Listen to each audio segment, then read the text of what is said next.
ГСП онлайн. Городские новости сейчас.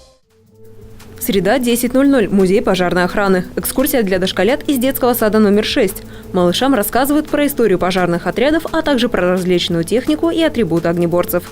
На одном из стендов необычное ведро. Оно в виде заостренного конуса.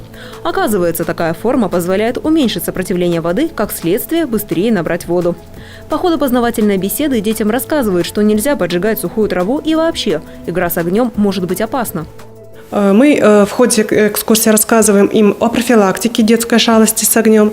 Мы говорим о том, что детям спички – это не игрушка, потому как маленькие дети, оставшись одни без присмотра, почему-то им очень интересно посмотреть, загорится, не загорится.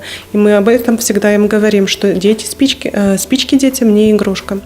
Детям рассказывают про трудовые будни. С момента поступления вызова до прибытия огнеборцев на место происшествия должно пройти не более 10 минут. В городской черте это сделать не очень сложно. Но ведь приходится успевать и в некоторые поселки, например, аэропорт. Поэтому пожарные одеваются очень быстро. Точнее, за 26 секунд. Чуть больше времени дается на выезд гарнизона – еще 42 секунды. Кажется, что это невозможно. Но один из сотрудников переоделся прямо на глазах у гостей. Музеев пожарной охраны в республике всего 2. Один в Сыктывкаре, второй у нас.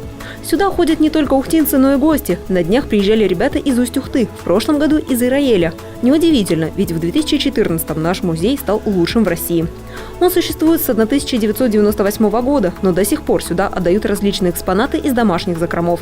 Так, на днях принесли брошюру «Нормы подачи воды и пенообразования», изданную еще в 1947 году. Есть книги приказов середины прошлого века. Насосы пожарные, ручные, очень любопытная вещь тоже. Вот подача уже не осталось, видимо, нигде.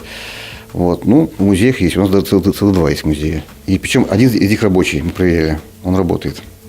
Хоть сейчас можно подать воду.